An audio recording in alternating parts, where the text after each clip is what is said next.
जय गुरु जी। संगत जी, गुरु जी की प्यारी प्यारी संगत को जय गुरु जी। सबसे पहले तो शुक्राना गुरु पा का कि इतने प्यारे प्यारे मैसेजों से हमें ऐसी अद्भुत तरीके बताते हो ना कि भाई हम चाहे बुरी से बुरी स्थिति में क्यों ना हो, हम उस स्थिति से भी निकल सकते हैं। तो आज की भी कहानी ऐसी ही है। आज हम शिव जी के बारे में बहुत अच्छी बात जानेंगे कि देवों के देव महादेव की नीरज कितनी अपरंपार है।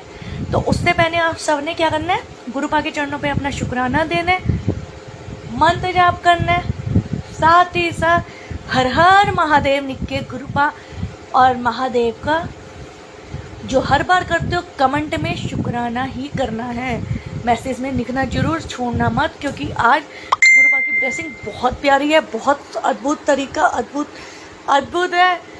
आपको पता चलेगा कि आप चाहे कितनी भी बुरी परिस्थिति में क्यों ना हो, जब आपके भगवान आपके साथ है ना, तो दुनिया में वो बड़ी से बड़ी परिस्थिति में ना आपके कब ख़त्म हो जाए आपको पता भी नहीं चलेगा, वो टाइम कब गुजर जाए आपको पता भी नहीं चलेगा। और कोई बुरा इंसान भी आपकी लाइफ में आपके लिए बुरा कर रहा हो ना, उसको उसके कर्मों की सज़ा कब और कैसे मिल जाए ये चीज़ भी नहीं पता चलेगी।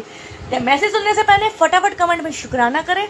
बाकी जय गुरु जी, शुक्राना गुरु जी। संगत जी, ये बहुत पुरानी कहानियाँ समझ संगत ने सुनी भी होगी, लेकिन आज मैं आपको ये बताना इसलिए चाहती हूँ क्योंकि सावन का टाइम है, महादेव का टाइम है।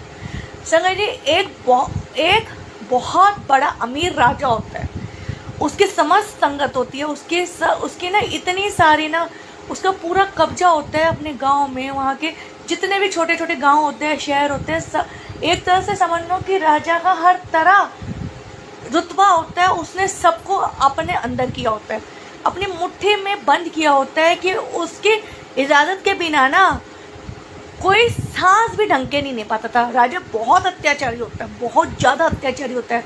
वो महिलाओं से व्यापार भी करता था, महिलाओं के साथ गलत अत्याचार भी करता था, पुरुषों के साथ भी बहुत गलत करता था, उन्हें मारता था, उन्हें पीटता था, उन्हें कारावास की सज़ा भी दे देता था। अब जो राजा के पास शक्ति बहुत थी, अब जब शक्ति इतनी थी तो वो शक्ति का दुरुपयोग भी करता था। संगत जी, वो इतना दुरुपयोग करता था ना कि वो सबको ये कहता था कि इस पूरे संसार में ना कोई भगवान, कोई इष्ट देव, किसी को कुछ भी नहीं है, क्योंकि यहाँ सबसे बड़ा भगवान मैं खुद हूँ, समस्त जगत पर मेरा अधिकार है। वो ये चीज बोलता रहता था। और अपने साथ जितने भी उसके सेवक होते हैं, सेविका होते हैं, सबको ये कहता था कि किसी के घर में भी ना कोई भगवान, किसी इष्ट की पूजा नहीं हुआ करेगी, कोई किसी देवी देवताओं को नहीं मानेगा, और अगर किसी ने माना और मुझे दिखा तो वो उन्हें मृत्यु दंड दे देगा। सारी जनता जितनी भी थी, अब वो राजा था, सब उनसे डरते थे, पर उसमें से एक ऐसी फैमिली थी जिसमें ना जो इंसान था ना, वो अपने शिव जी को बहुत पूजता था, हद से ज्यादा, पर वो किसी के सामने आने नहीं देता था। वो जो कुछ भी करता था अपने घर में ही करता था। शिव जी में इतनी आस्था, इतना विश्वास, अटूट विश्वास जिसका कोई अंत ना हो। उठते बैठते वो शिव जी का ही नाम जपता था कि आप इस राजा का कुछ ना कुछ ऐसा अंत करें, कुछ ना कुछ ऐसा हल करें कि इनसे समस्त जितनी भी यहाँ की जनता है वो सब सुरक्षित हो जाए। वो कहता रहता था। अब वो हर दिन देखता था किसी ना किसी के साथ दुर्विचार होता ही था, किसी के साथ गलत होता ही होता था।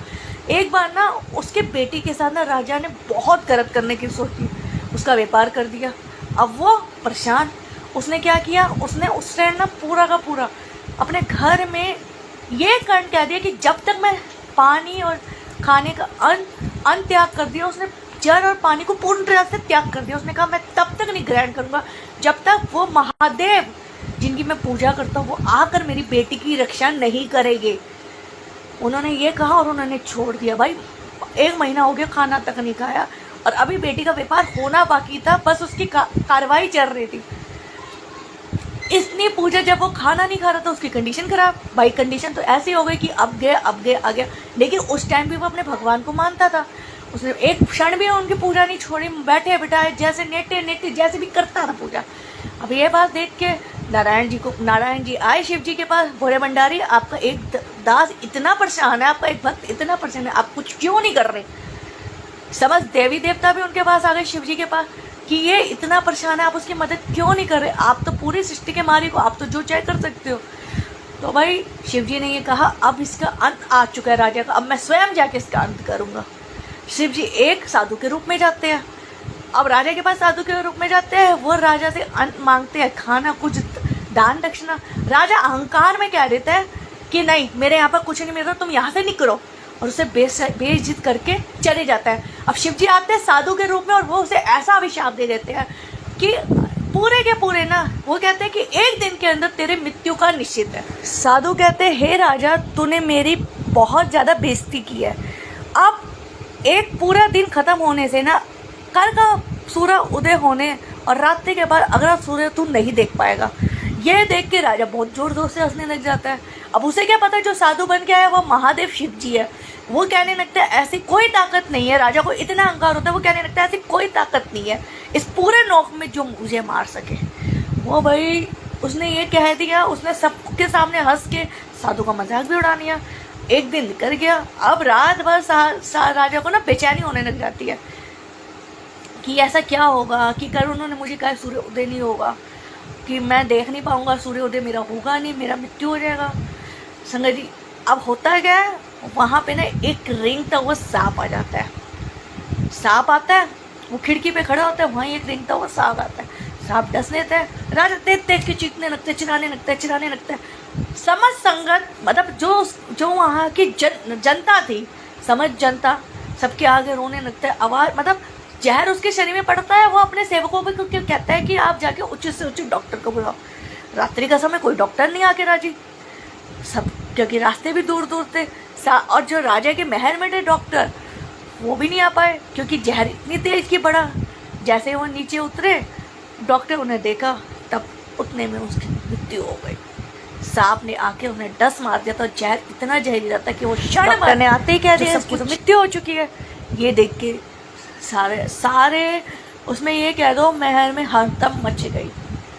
फिर सब जितनी भी दासियाँ थी, यहाँ तक कि जो उनकी रानियाँ थी, वो सब एक तरफ से तसन्नी पूर्व खुश हो गई। और उस महल को उस पूरे के पूरे गांव को जो एक साथ मिलकर इतना बड़ा शहर जैसा महल के अंदर था, वो सब तसन्नी मुक्त हो गया। और ऐसे अत्याचारी राजा से उनका गांव, उनका परिवार बच गया। और जितनी भी लड़कियां के साथ गलत हो रहा था वो सब रुक गया, सिर्फ इस चक्कर में कि उनके पूरे उसमें ना कोई नहीं मानता था भगवान को, क्योंकि सबको राजा ने ये कहा था कि मुझे भगवान मानना। सिर्फ एक परिवार के इंसान ने भगवान में इतना विश्वास दिखाया कि अपनी बेटी के लिए उस पिता ने इतना विश्वास दिखाया, ये खुद महादेव को साधु का रूप धारण करके धरती